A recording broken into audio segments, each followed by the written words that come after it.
Hello friends, welcome to Tamil Village Cooking. இன்னைக்கு நம்ம சேனல்ல ஒரு சூப்பரான சட்னி ரெசிபி தான் பார்க்க போறோம்.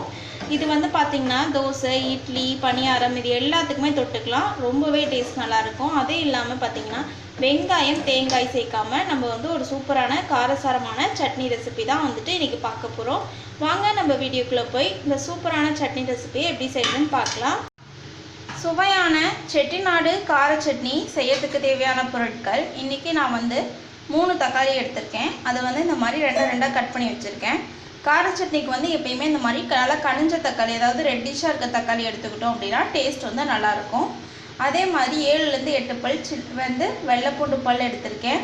அதுக்கப்புறம் 3 காஞ்ச மிளகாய். காஞ்ச மிளகாய் வந்து உங்கள் காரத்துக்கு ஏற்றாப்புல நீங்கள் வந்து சேர்த்துக்கோங்க. நான் கொஞ்சம் காரம் கம்மியாக சாப்பிட்றதுனால நான் வந்து இன்றைக்கி கொஞ்சம் காரம் கம்மியாக சேர்த்துருக்கேன். இதே நீங்கள் வந்து 10 வரைக்கும் நீங்கள் வரமிளகாய் வந்து எடுத்துக்கலாம்.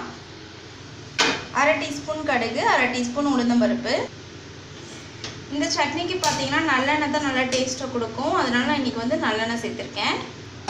தேவையான அளவு உப்பு, பெருங்காயத்தூள். அவ்வளோதாங்க சுவையான செட்டிநாடு கார சட்னி செய்யறதுக்கு தேவையான பொருட்கள். இப்போ வந்து சட்னிக்கு அரைக்க போகிறேன். அதுக்கு ஃபஸ்ட்டு பார்த்தீங்கன்னா மிக்சி ஜாரில் காஞ்ச மிளகாய் சேர்த்துருக்கேன். இப்போ இதை வந்து ஒரு டைம் நல்லா வந்து அரைச்சிட்டு அதுக்கப்புறமா மற்ற பொருள் சேர்த்து அரைச்சிக்கலாம். இப்போ வந்து இதில் வந்து வெள்ளைப்பூண்டு பல் சேர்த்துக்கலாம். அது கூடயே தக்காளி சேர்த்துக்கிறேன்.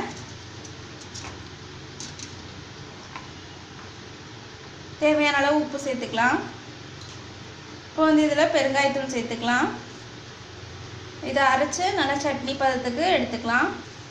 பாருங்கள், செட்டிநாடு கார சட்னிக்கு இப்போ இந்த அளவுக்கு நான் அரைச்சி எடுத்துருக்கேன். நீங்கள் காரம் வந்து இன்னும் கொஞ்சம் அதிகமாக கூட நீங்கள் சேர்த்துக்கலாம். டேஸ்ட் நல்லாயிருக்கும்.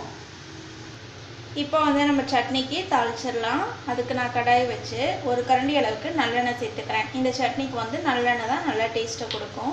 இந்த சட்னிக்கு பார்த்தீங்கன்னா நம்ம வெங்காயமே தேவையில்லை. வெங்காயம், தேங்காய் இதெல்லாம் எதுவுமே தேவையில்லாமல் ஒரு சூப்பரான சட்னி ரெசிபி தான் இது. இப்போ இதில் வந்துட்டு நான் கடுகு உளுந்தம்பருப்பு சேர்த்துக்கிறேன். இது வந்து பார்த்திங்கன்னா நம்ம இட்லி, தோசை எல்லாத்துக்குமே வச்சு சாப்பிடலாம். ஒரு நல்ல டேஸ்ட்டை கொடுக்கும். இன்றைக்கி நான் வந்து இந்த சட்னி ரெசிபிக்கு பார்த்திங்கன்னா சோள பனியாரம் வந்து செஞ்சுருக்கேன். இப்போ வந்து உளுந்து நல்லா ப்ரௌன் கலரில் வந்ததுக்கப்புறமா நான் அரைச்ச சட்னியை அதில் நான் சேர்த்துருக்கேன். இப்போ இந்த சட்னியை நம்ம இந்த மாதிரி நல்லா கிளறி விட்டுறலாம். ஏன்னா நம்ம பச்சையாக அரைச்சதுனால கொஞ்சம் வந்து அந்த பச்சை வாசனை போகணும். அப்படின்னா தான் நல்லாயிருக்கும். சட்னி பாருங்கள், அந்த பச்சை வாசனை போகிறதுக்காக லைட்டாக இந்த மாதிரி கொதிக்க விட்டுறேன். பாருங்கள், சட்னி வந்து இந்த அளவுக்கு நல்லா கொதிச்சு வந்துருச்சு. எண்ணெய் எல்லாமே சுற்றி பிரிஞ்சு வந்திருக்கு. இந்த டைமில் கொஞ்சமாக மணத்துக்காக நான் கொஞ்சம் கருவேப்பிலை தூவிக்கிறேன்.